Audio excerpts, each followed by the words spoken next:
Good evening, ladies and gentlemen. Today, we are gathered here at India Clean Air Summit 2023 to discuss and share knowledge on critical topic that impacts our health, the present, and the future. It is a delight to see such a great audience with us today. The theme for India Clean Air Summit 2023 is Clean Air for Sustainable Development Goals and Mission Life. And it is a topic that we would want to discuss with you all to understand why air pollution is not a priority area for us. As we embark upon the 5th edition of India Clean Air Summit, I would like to honor the life and legacy of the remarkable individual who made it possible, Dr. V.S. Arunachalam, the late chairman of CSTEP. His journey was one of dedication, passion, and unwavering commitment to making a positive impact on our environment and society through science. With CSTEP, he helped to bridge the gap between scientific knowledge and effective policy implementation, further reinforcing his commitment to creating lasting change in the way we approach environmental challenge. As one of the driving forces behind the India Clean Air Summit, he demonstrated his steadfast commitment to fostering collaboration among diverse stakeholders, including researchers, policymakers, academicians, and various citizen groups. It is with heavy heart that we remember Dr. Arun.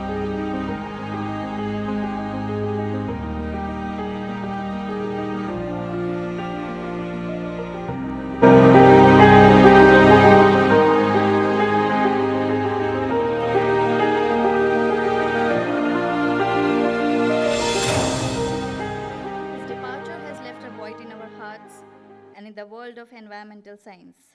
However, let us not mourn his loss, but celebrate the profound impact he made during his time with us. Let us continue to work towards cleaner air, healthier communities, and a more sustainable future. In doing so, we ensure that his legacy lives on and that his vision of a better world remains alive in our actions and aspirations. In his remembrance, may I request everyone to please stand up and observe a silence of 30 seconds.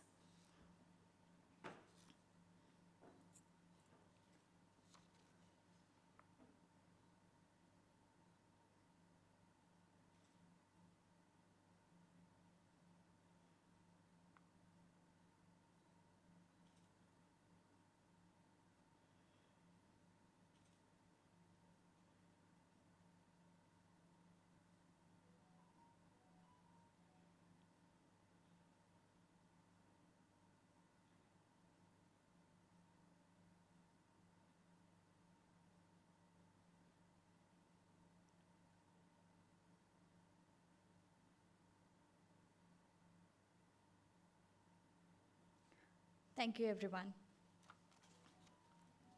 Now, I would like to invite our dignitaries. May I please request upon Ritesh sir, Soumya ma'am, and Professor Faye, along with Dr. Jay, to please come on the dais.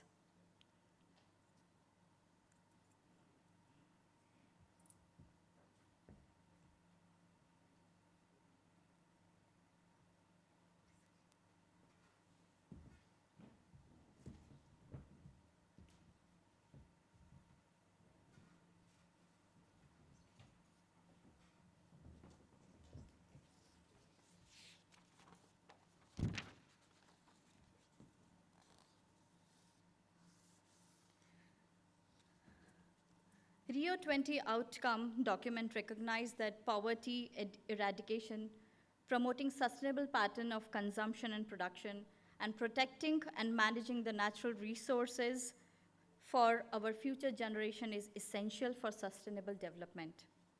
It also emphasizes the importance of democracy, good governance, and the rule of law at all levels, as well as enabling environment for sustainable development. The Sustainable Development Goals, more than just ideas, they are practical framework guiding our actions to build a better world for everyone.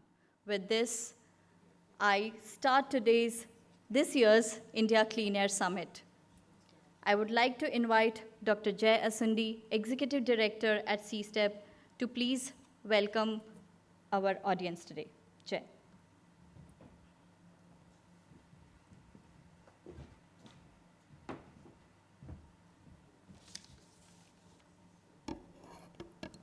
Thank you, Pratima.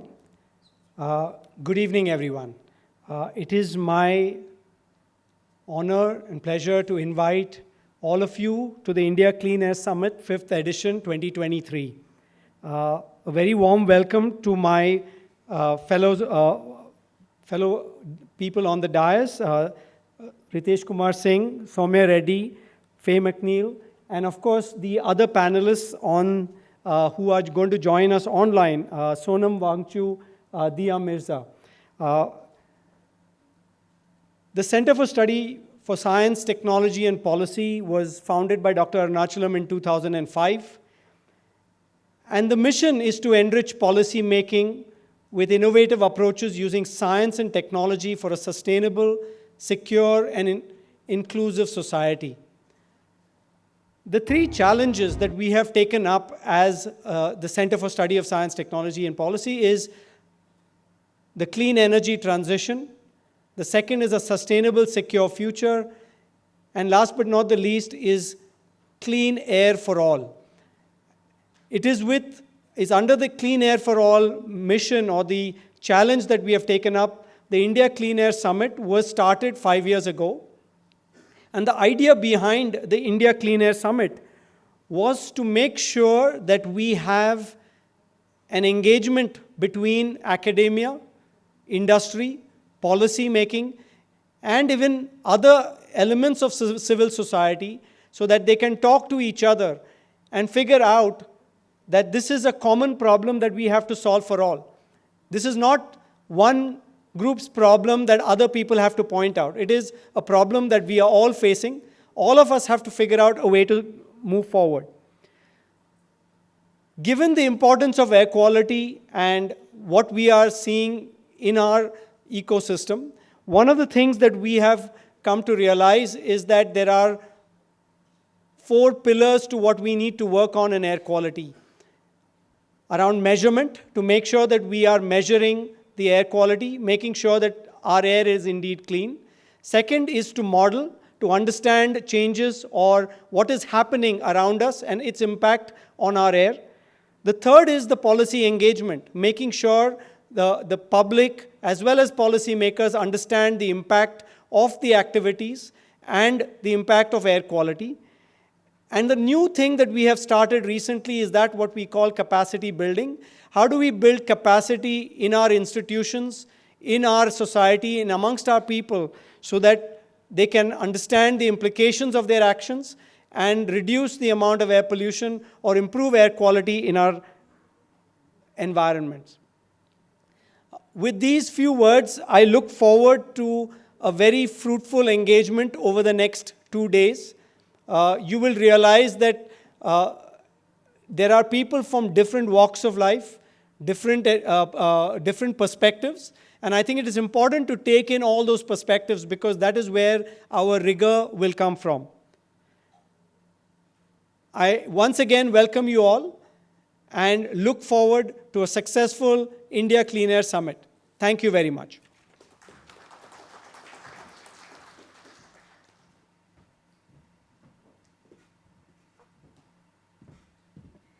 Thank you, Jay.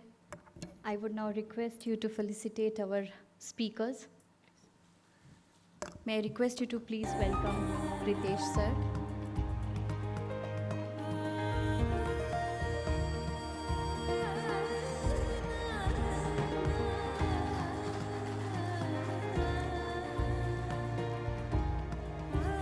now request you to please welcome Soumya ma'am.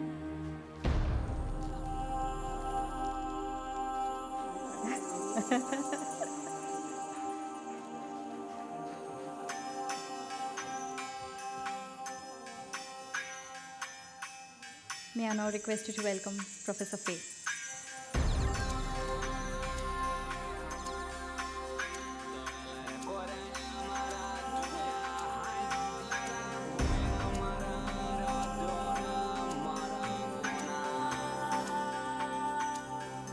Now I'll welcome you.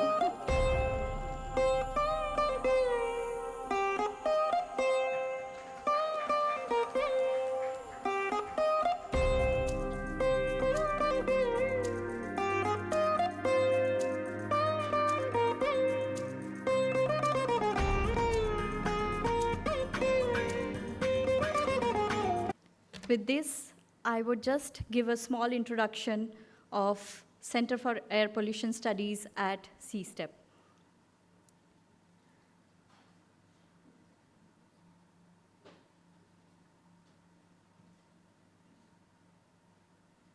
you. It's okay.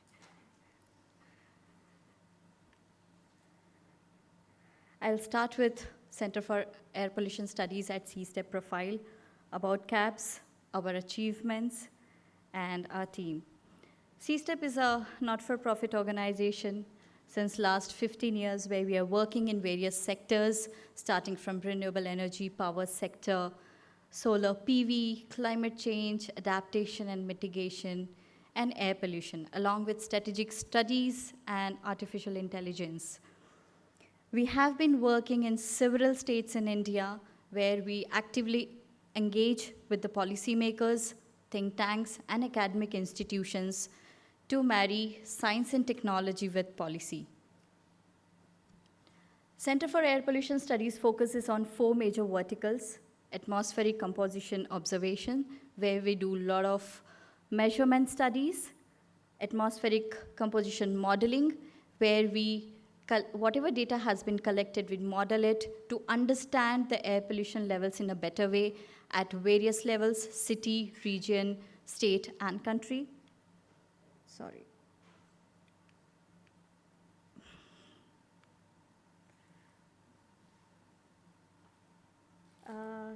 Can someone please stop operating the slides?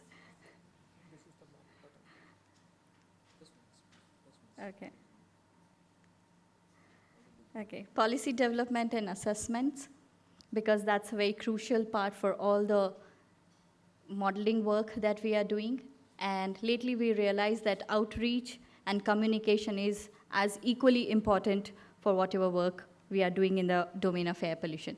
Our main aim is to develop scientific knowledge on the subject of air pollution, share knowledge with our stakeholders, and then build cooperation among all the collaborators. For measurements and monitoring, we do a lot of hybrid measurements ranging from low-cost sensor, satellite measurement, mobile measurement, emission inventory, and source apportionment studies. We have been doing these studies in a couple of states now, and we have got some good results, and we are still learning and building our capacity in the domain.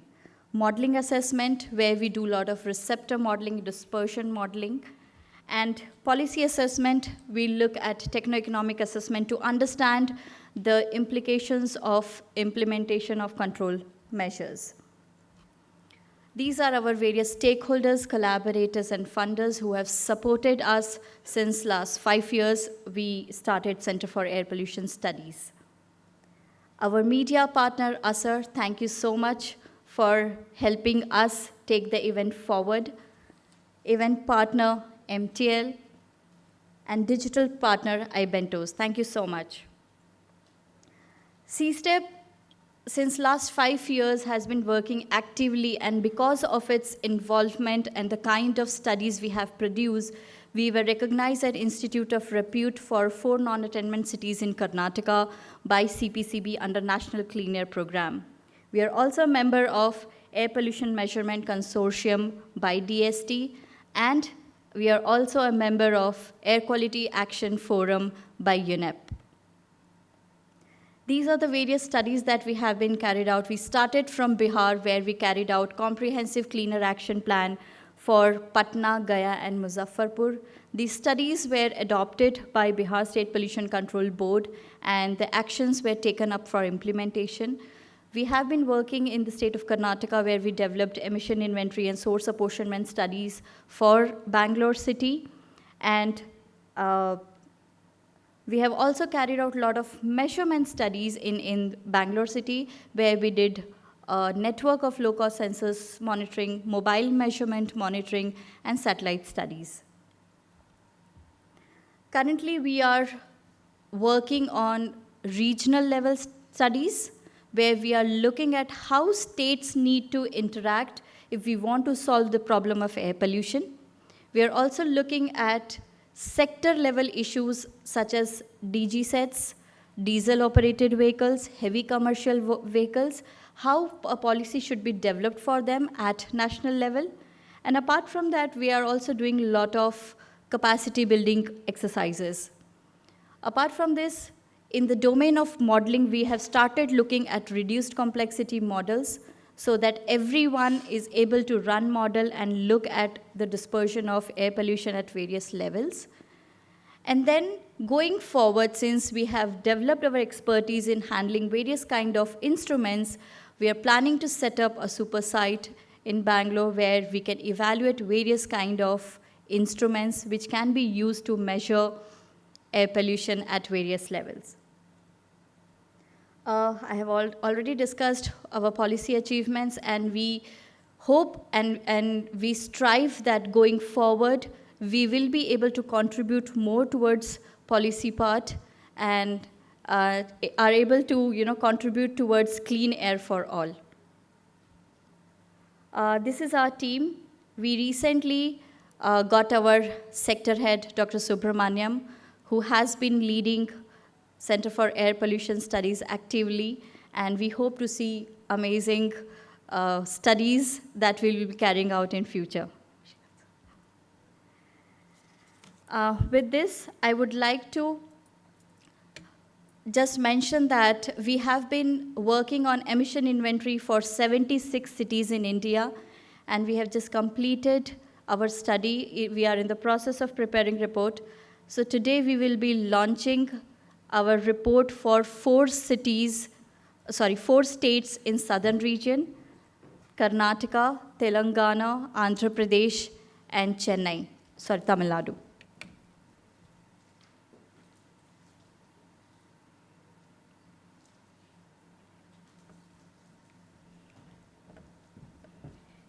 If we can launch the report, yes, please. Thank you so much.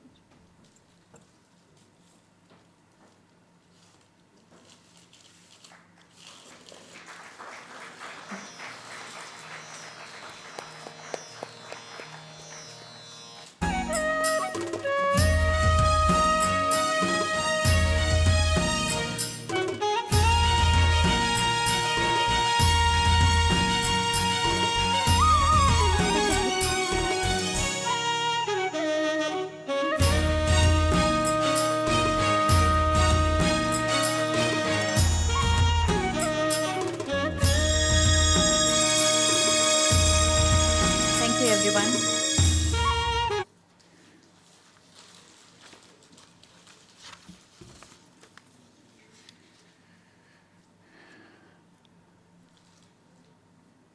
A critical issue under the umbrella of Sustainable Development Goal is air quality and pollution.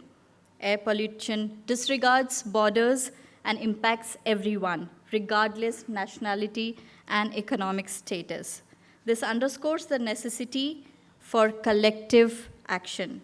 Unfortunately, the prevailing path of development has often overlooked the environmental concerns, resulting in substantial harm. Some pressing global challenges like air pollution, climate change, etc. consequences of this negligence. On this, I would want to invite our esteemed guest who would want to talk, and we would want to listen their thoughts on this process. Shri Ritesh Kumar Singh is an IAS officer of 1996 batch and belongs to Karnataka cadre. He's currently serving as the Principal Secretary, School Education and Literacy Department to the Government of Karnataka. In the past, he has held several important offices, including Senior Advisor, India ED Office, World Bank, Washington, D.C., and Joint Secretary, Ministry of Environment, Forest and Climate Change. He holds a BTech degree in Computer Science from IIT Kanpur and MPA in International Development in Harvard University. I would just like to inform everyone that when we started Center for Air Pollution Studies, it was Sir who launched the center. So we are very privileged to have him back again on this 5th edition of India Clean Air Summit. Sir, over to you.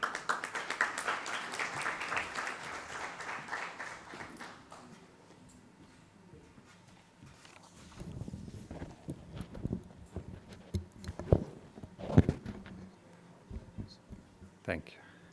Good evening, everybody.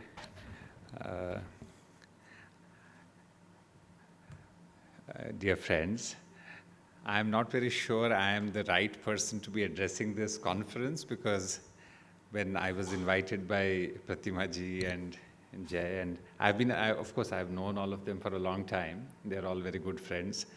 But my current job, so we keep changing jobs every couple of years, every 3 years, every 4 years. So my current job has nothing to do with air pollution.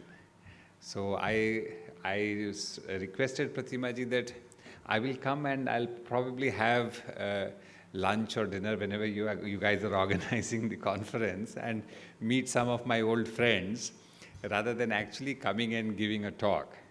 So the Pratima ji was very insistent that no, there has to be something about the intersection between pollution and education. Why don't you talk something about that? So I will try to make a few comments, and I'm sure all of you know it far better than I do. So pollution is already part of the curriculum in school in Karnataka, for example. And we really start very early. In fact, I asked my colleagues in my department, when do we actually start talking about pollution? So we start very early. We start in grade 5 itself. And the topic of pollution actually persists in grade 6th, 7th, 8th, 9th, and so on. So we are actually doing a fair bit of sensitization for the next generation in terms of the curriculum. What is actually missing, and what is something that I would appeal to all researchers who have gathered here, all practitioners who have gathered here, is how do we actually also introduce it in our practical curriculum? So that is something that has not yet been attempted in Karnataka so far.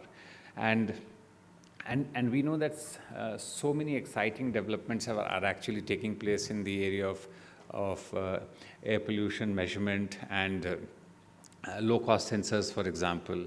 So can we actually develop some maybe very rudimentary tools? If, for example, a kid in class 9th or a kid in class 11th is actually able to do some kind of an air pollution measurement while in school itself, as say part of his chemistry lab, for example, chemistry lab work. So that will really be something that will be embedded in the minds of our children, that yes, this is something that we need to be thinking about.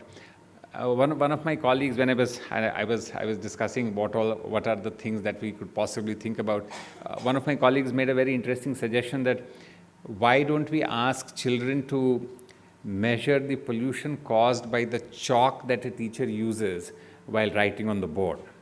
So if a chalk were to be used, for example, what is the PM levels?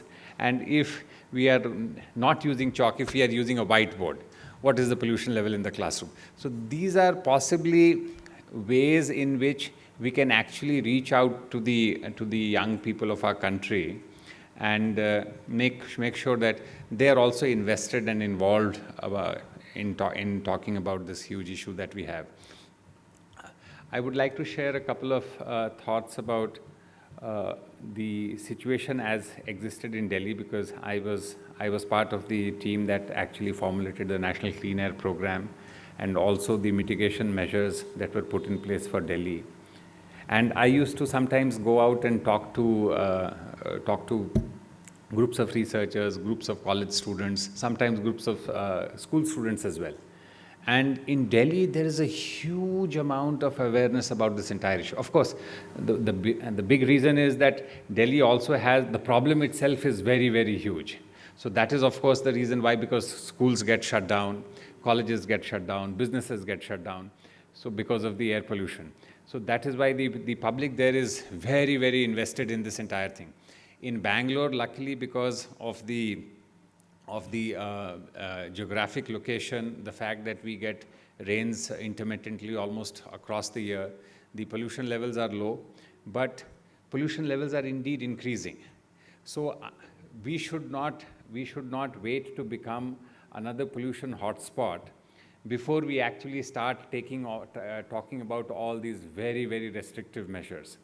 So it is very important that we take this message outside this conference to schools, to colleges. I am told that CSTEP actually is also engaging with schools and colleges, where your researchers are actually going out and talking to the school children, talking to the college children about what the issue is, and that is indeed very, very welcome. If there is some way in which we can actually take this forward in a more formal way, that is also something that we would love to do it. We would love to have a formal engagement with CSTEP and any other agents, any other interested organizations that are working in this area in Bangalore, to take this message across to our schools. Finally, I would just like to mention a couple of things about the Delhi experience and what lessons it holds for other places in the country. The reason why Delhi has succeeded, I wouldn't say succeeded, but has basically, we are in the process of making sure that things don't go out of control in spite of the intense pressure of population, intense pressure of vehicles, intense pressure of practically all the development that is taking place in northern India, in Delhi. A couple of things that actually have worked is the ownership by the political leadership, both in the state government as well as in the central government. So I think that is one very, very important factor for any intervention to succeed. So I was talking with our colleague from UP before this event started, and how in UP also the political leadership, the bureaucratic leadership is completely invested about this issue. And that is the reason why all the initiatives that are taken there are actually seeing some kind of a fruition. So this is something again that possibly as researchers and as very important stakeholders, I would request you to also engage with the policymakers in Karnataka to make sure that this comes onto the forefront of the policy dialogue that think tanks are having with the government. That is one important suggestion I thought I would leave all of you with. And before I end, just another small example of actually things that look very difficult also can be tried out. And this is an example I give whenever I talk about this issue with any friends or colleagues, is the issue of firecrackers. So Delhi actually, if anybody has lived in Delhi during Diwali time, it is really nightmarish. It's actually a gas chamber, and post Diwali you just cannot step out of your house for the next 2-3 days. And I don't know, the PM levels are basically off the charts. So I remember the AQI level that we have. So basically doesn't have anything beyond say 500 or beyond 800. And if you actually were to model it, this would be something like 1200 or 1400 or something like that. So basically, to make sure that the government, and Diwali is such a huge thing in our country and in our society, and it's embedded in our culture. We have all grown up bursting crackers in Diwali. So even for bursting firecrackers in Diwali, if the government really wants, it's possible actually to impose restrictions, reasonable restrictions, and do it over a period of time. So if we can actually make a change in something that is so deeply part of each one of us. I am sure if the government really wants, if the civil society and the government and all stakeholders actually join together, there can be a significant difference that can be made. So with these words, I would like to wish CSTEP the very best for organizing these programs. It is indeed a pleasure to meet all my old friends coming back to CSTEP, and I wish the program all success. Thank you.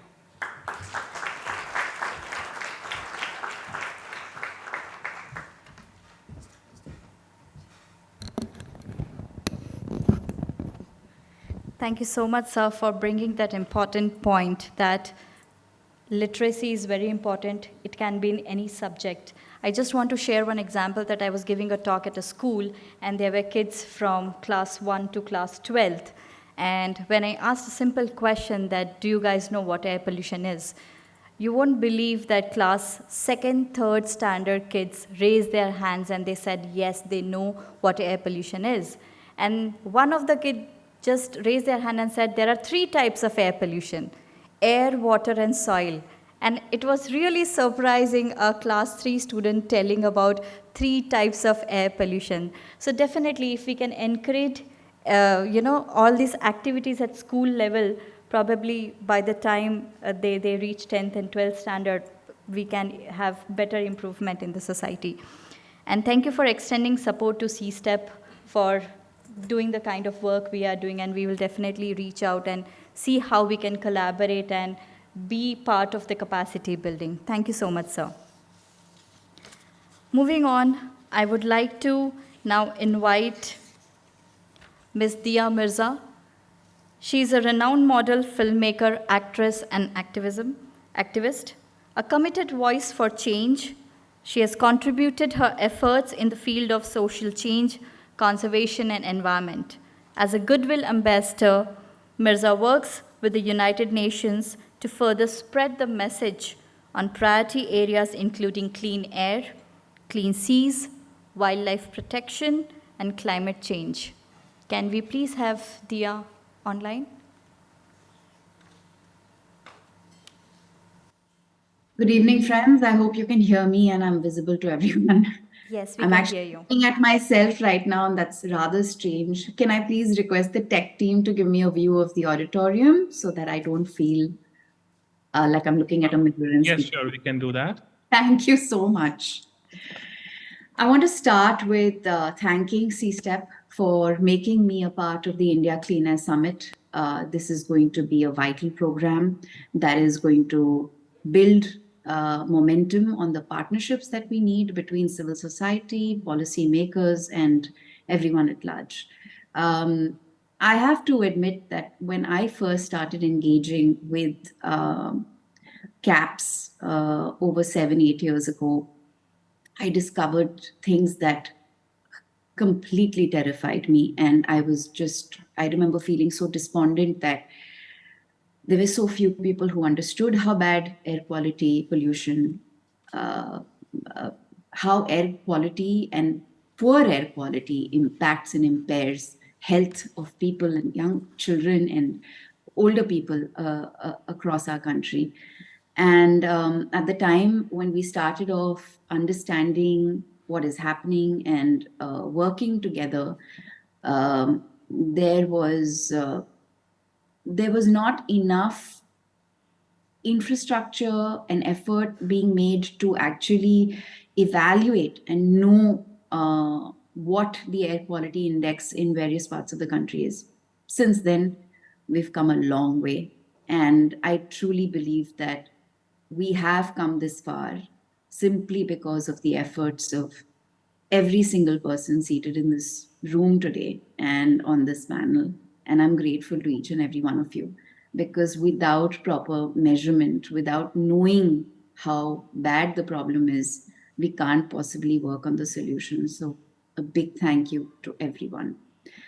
I am going to use my place as a civil society, as an individual from civil society, and of course as a mother and as a daughter to talk about some of the statistics that I find deeply alarming and I believe can be fixed through individual action and, of course, partnering with civil society organizations and policymakers and working with governments.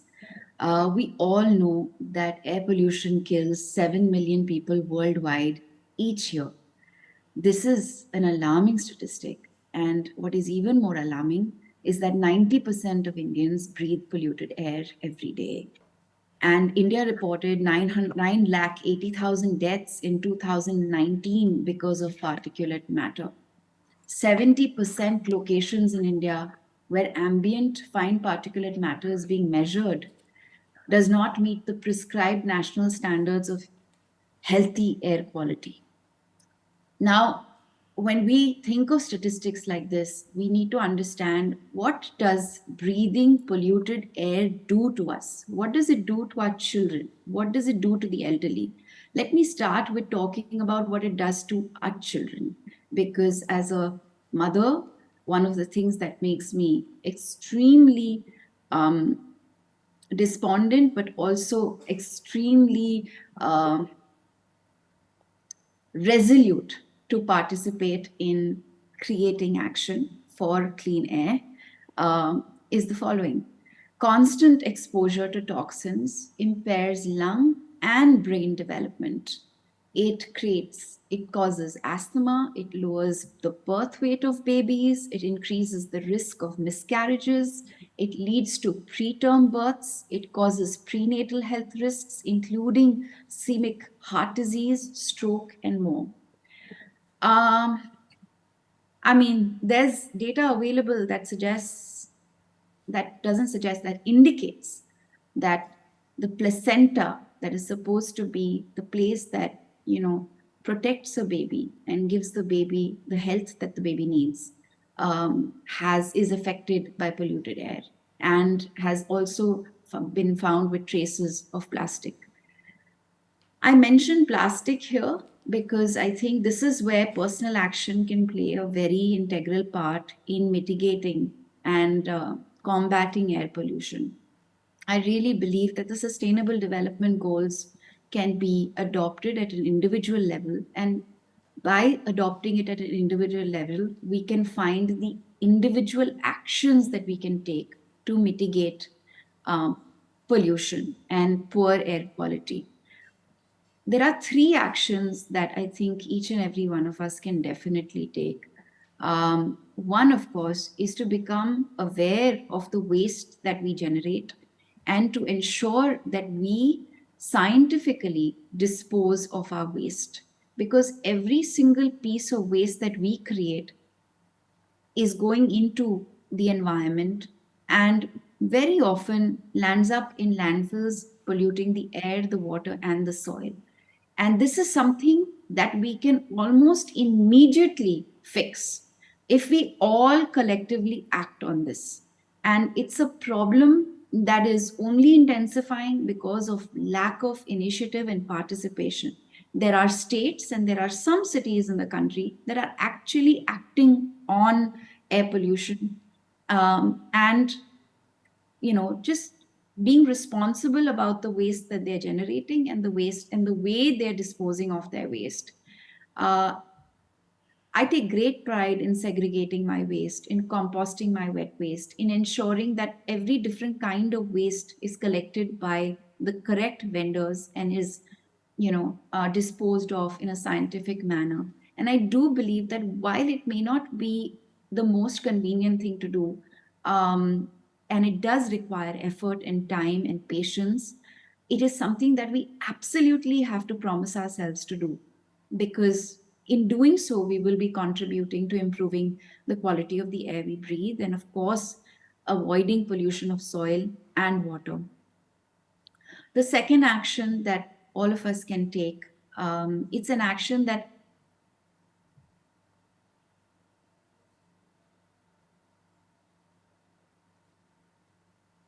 family is not using more than one car And if you're traveling together or going to one destination, trying to make sure that you ensure that you're carpooling, it really helps and it contributes significantly. The third thing that I feel we can all do at an individual level is to refuse single-use plastics, to refuse and reduce our consumption of plastic packaging in our everyday lives. I speak of plastic specifically because I've shared with you how plastic has found its way into placenta, but it's also found its way into vital human organs. It's also found its way into the bloodstream of babies.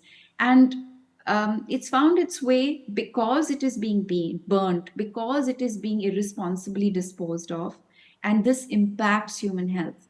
I think the most important takeaway that I have had over the years because of my work with the United Nations Environment Program and now with my work with the SDGs is the unquestionable truth that human health, peace, progress is absolutely and entirely connected with the health of our environment. So if we don't act on climate and if we don't work towards improving the quality of the air we breathe, we are not going to be able to achieve a livable world for our children. And it's most unfortunate that our children and our elderly and our families, our friends, and our world is breathing toxic air and living through a triple planetary crisis that is entirely of the making of human activity. And I wish this summit and all the organization efforts that have been put into place the very best. And I'm so grateful to every one of you for all that you've done to make this possible, because you make knowledge and science accessible to people, and that in turn mobilizes action. And I'm just truly grateful to be a part of this. And I wish everyone the best. I hope the next 2 days are fruitful and lead to many more collaborative efforts, and that we can all ensure that we can achieve clean air for everyone to breathe. Thank you.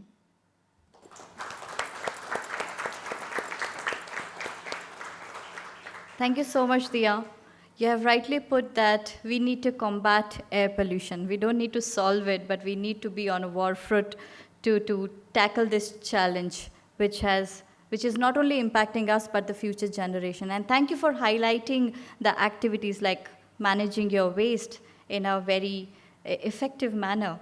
And then, talking about how solid waste management has become a huge problem at city level, and the legacy waste that the city is facing, the challenge of it itself is humongous.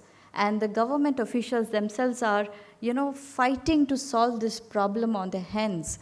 So definitely, if we start at a bottom level, we might not be able to, we might not have this legacy waste problem, but we have to start somewhere. So thank you, Diya, for highlighting these small yet very important actions. And thank you for being here with us.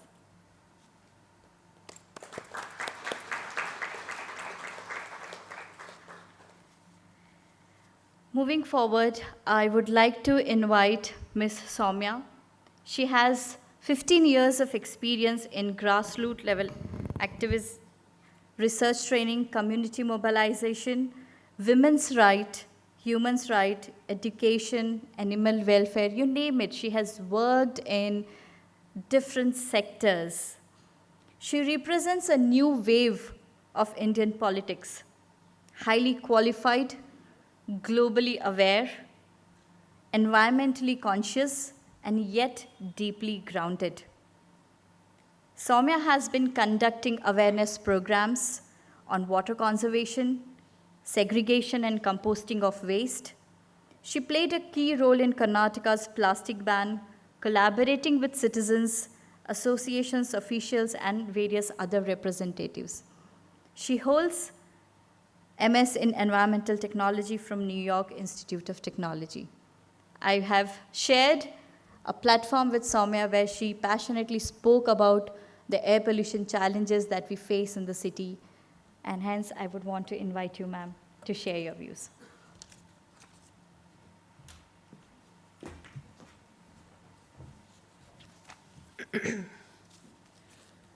A very good evening to all of you. Elriku namaskara. So first of all, I would really like to congratulate CSTEP and for organizing this much needed summit, the India Cleaner Summit. It was, I was breaking my head a couple of hours ago as to like, what do I speak? I didn't want to go all, statistical on you guys. I'm sure everyone knows about, the amount of pollution that's happening. All of us have, like we, spoke about this earlier. All of us in school have learnt about pollution, and one of the different kinds of pollution is air pollution, and what are the causes and everything. And of course, the different statistics, including 1 in 10 people breathe polluted air in the world, and 93% of the world's children live in areas where the air pollution level is above the WHO guidelines. And of course, but then it's quite, and I didn't want to come here and talk about as a former lawmaker or an activist or a former researcher and scientist. But then exactly about a couple of hours ago, I was actually, I've been sick for the past couple of days.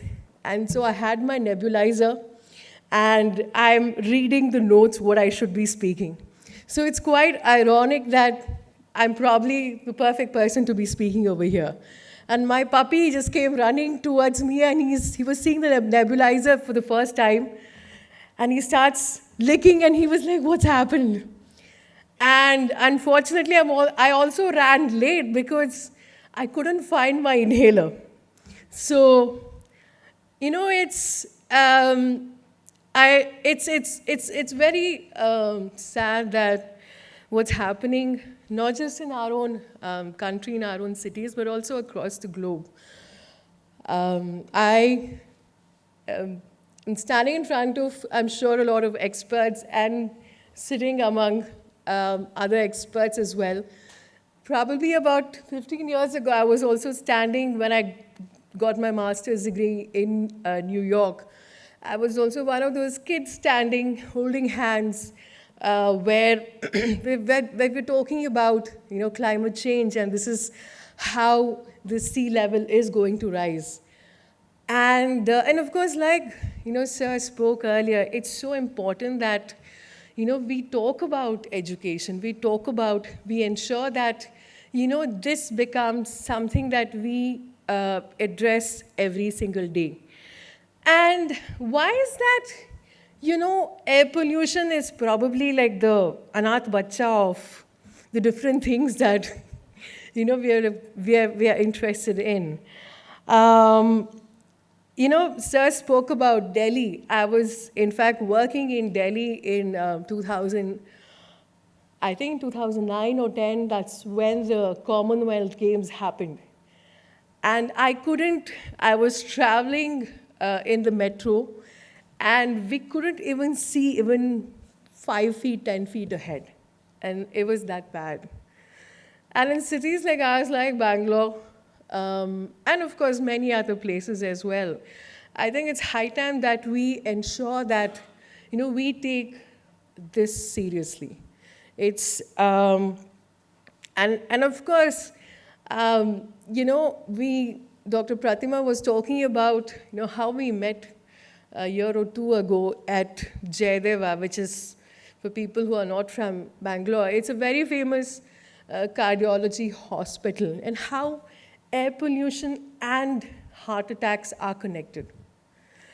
And I can just go on and on and on about the various different things, including how the SDGs, the Sustainable Development Goals, are so important as well, and how it's also connected, including good health and well-being, affordable and clean energy, industry, innovation and infrastructure, sustainable cities and communities, responsible consumption and production, and climate change. All of us, I was exactly a week ago, I was in Rishikesh, and most of us have seen what's happening. Everything is connected. There have been massive floods across the country, not just over here, there is drought. And I think it's just so important that, people like people who are bureaucrats, politicians, civil society, and individuals really join hands and make sure that, we take this seriously. And, and today is I have loads of notes, but I'm not going to talk about it. I was, the National Clean Air Program, it was launched in, I'm preaching to the choir over here. How many years ago was that? Yeah, 2019, January, I guess, right? Sometime probably 3.5 years ago. And, and why is that everybody doesn't know about it? I will also talk about another time. Today, what is today's date?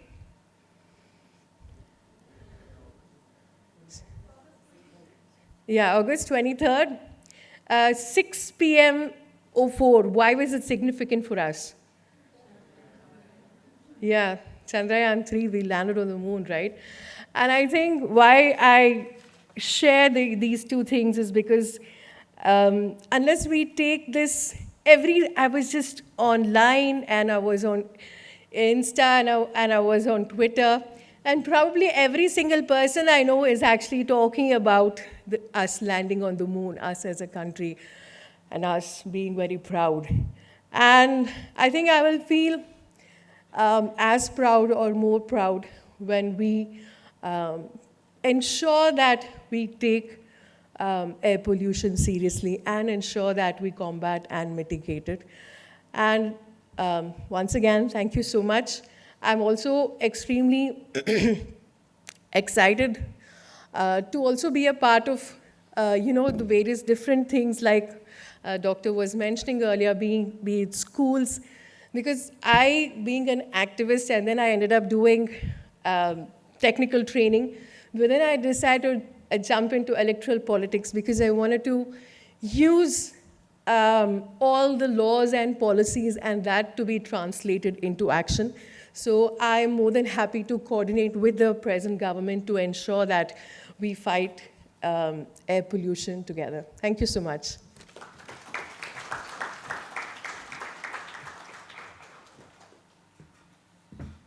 Thank you so much, ma'am. That was really helpful. And you extending a support to us, saying that you'll be able to coordinate and help us connect with the policymakers. Because presently we have realized that we need to interact and talk to each and every single department who are functioning in the city. Because without their cooperation, we will not be able to solve this problem. It's not only the pollution control boards, but also the municipal bodies, the transport department, the domestic and fuel consumption, you name it. Every department has to be actively participant for clean air for all. So thank you so much for being here, for being supportive to us since day one. Thank you so much. Moving on, I would like to invite Professor Faye McNeil. She's professor at Department of Chemical Engineering and Department of Earth and Environmental Sciences, Columbia University. She's PI of Columbia University Clean Air Toolbox for Cities Innovative. Her research is focused on chemistry and physics at atmospheric aerosol particles and ice in the environment and their role in the atmospheric chemistry, air quality, and climate. I would just want to update one thing, that Faye has been actively involved in the air quality domain, not only globally, but in India also. She's actively working and trying to understand the challenge. And it would be really great if we can understand how developed nations have solved the problem and where India lies and how we need to learn from them. Over to you, Faye. Okay, thank you so much, Pratima, and thank you for inviting me, and thank you to CSTEP and IASA for organizing this wonderful conference. I'm really looking forward to learning and listening for the rest of the week.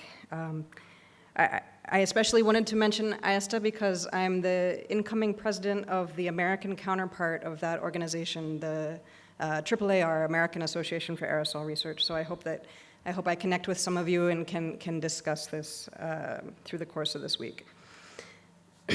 And it's extremely humbling for me to be sharing the stage with such illustrious companies. It's really an exciting event to be part of.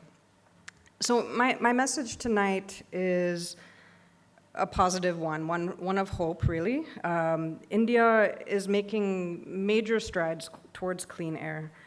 I would like to give several examples to support my point, and hopefully you'll come away sharing my optimism that things are moving in the right direction and groundwork is being laid for the right kind of progress towards cleaner air in this great country.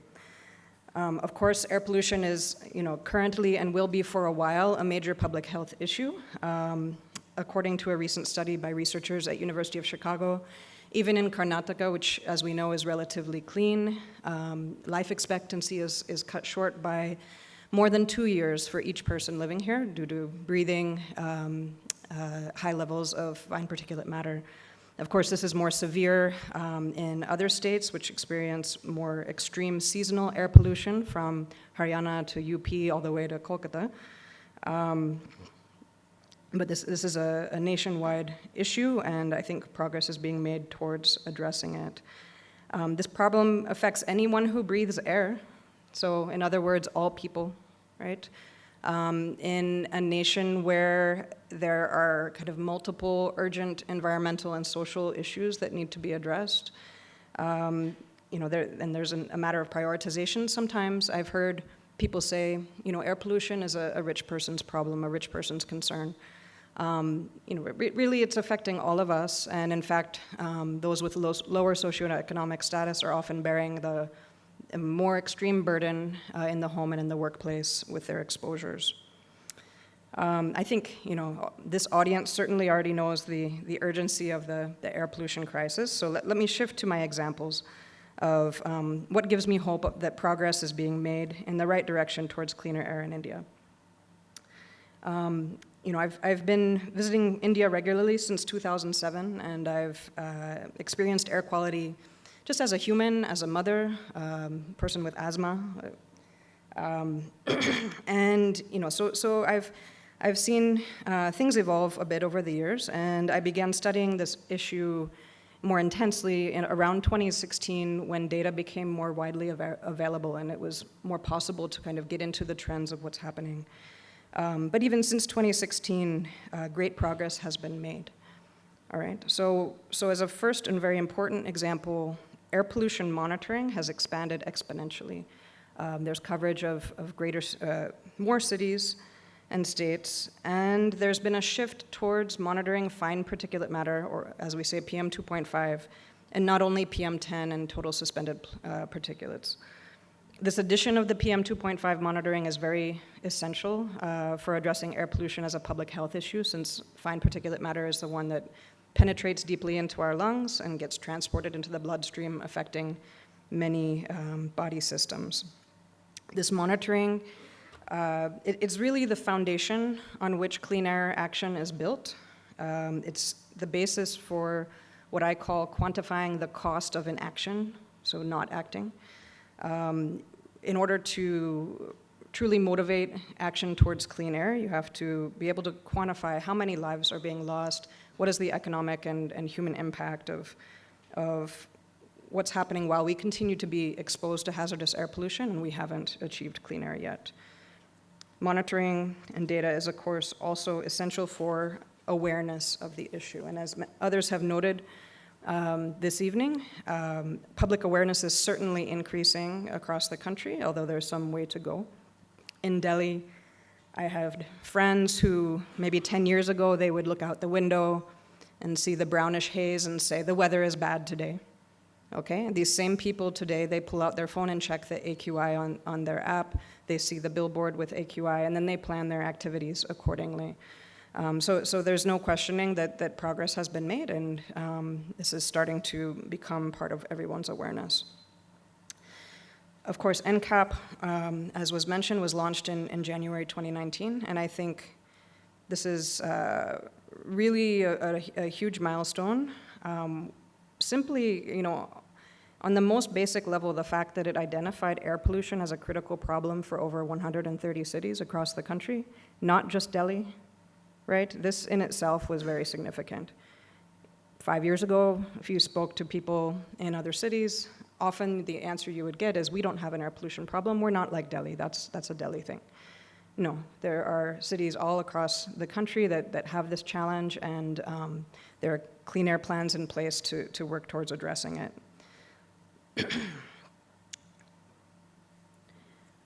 As part of this momentum, there also have been multiple collaborations stimulated by this NCAP program and also by the wider availability of data between universities, technology companies, NGOs such as CSTEP, grassroots organizations, and the government.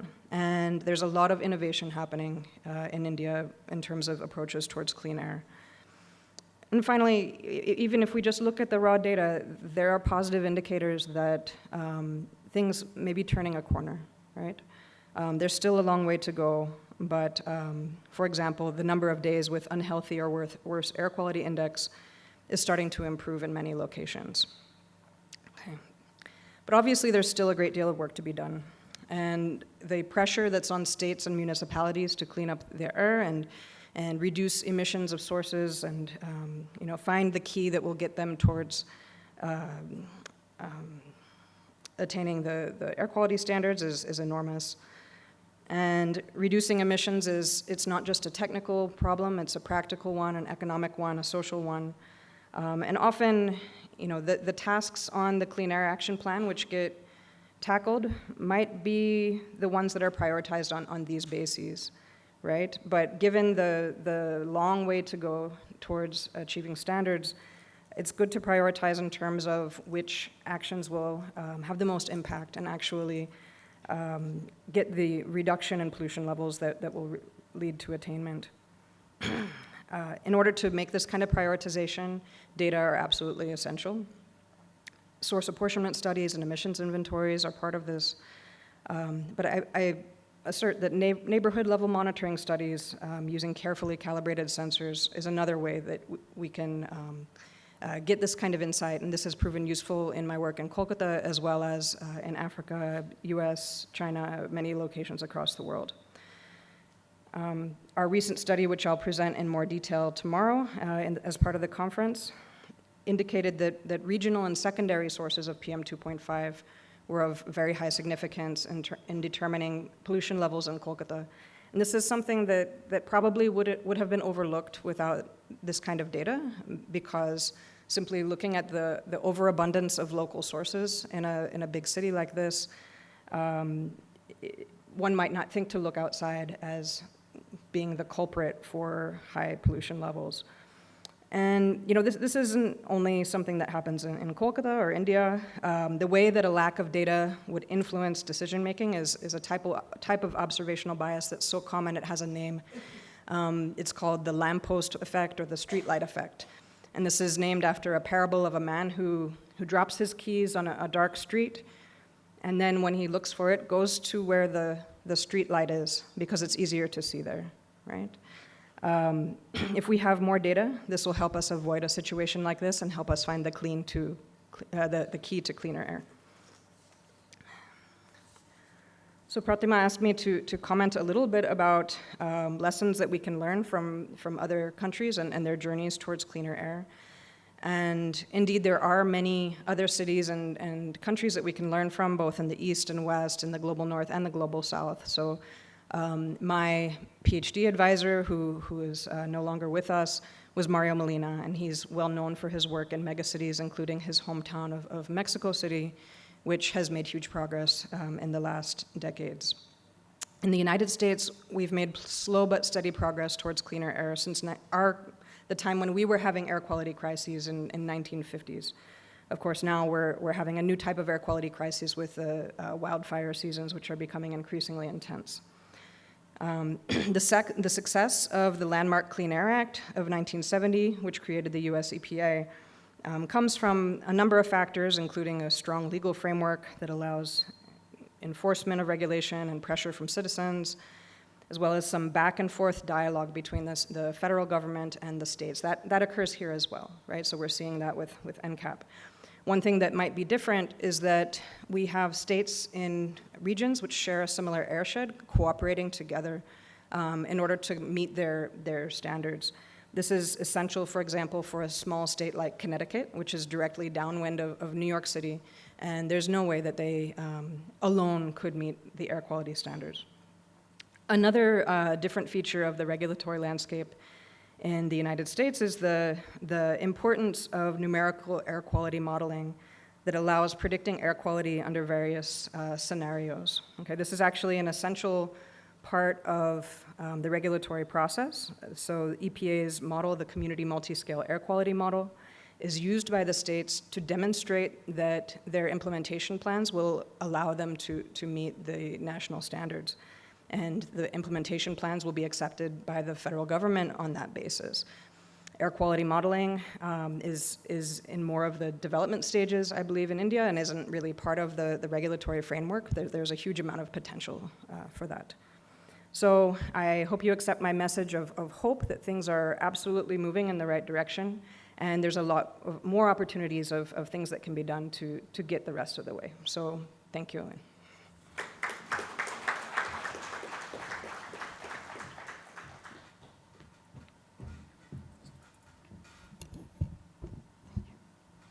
Thank you, Faye, for ending that on a very positive note. And we do hope that there will be a lot more progress going forward. And frankly speaking, since the NCAP was launched, we definitely have seen progress in the various states. Just because of COVID, things got a bit delayed. But yes, the kind of awareness, the kind of understanding among the policymakers, among the various stakeholders has definitely increased, and there is more momentum and proactiveness that we are seeing, and hopefully that will help us, implement the solutions in a more effective manner. As you mentioned about the airshed area, in India we definitely have a challenge of a diverse landscape within a single state, and hence understanding the governance structure also becomes very crucial if we want to implement the solutions. And probably we will start working on that as well. Thank you so much. I'm really sorry to announce that Mr. Sonam, Director of Himalayan Institute of Alternatives, Ladakh, will not be able to join us. He's running late. He's busy in a meeting, and he has promised that he will send a video to us tomorrow. So hopefully we will be able to see his message. Moving forward, I just want to highlight that the theme that we are trying to focus on, clean air for sustainable development goals. Sustainable development goals demands a comprehensive approach that encompasses all aspects of environment. Clean air, it's a fundamental for healthy environment. Until and unless we incorporate clean air in our sustainable development goals in a very effective manner, I am highly doubtful that we will be able to, attain our sustainable development goals going forward. We have sustainable development goals 3, 9, 7, 11, 17, where component of clean air is mentioned. However, it's not taken up in a priority manner. So going forward, next 2 days, we will be brainstorming.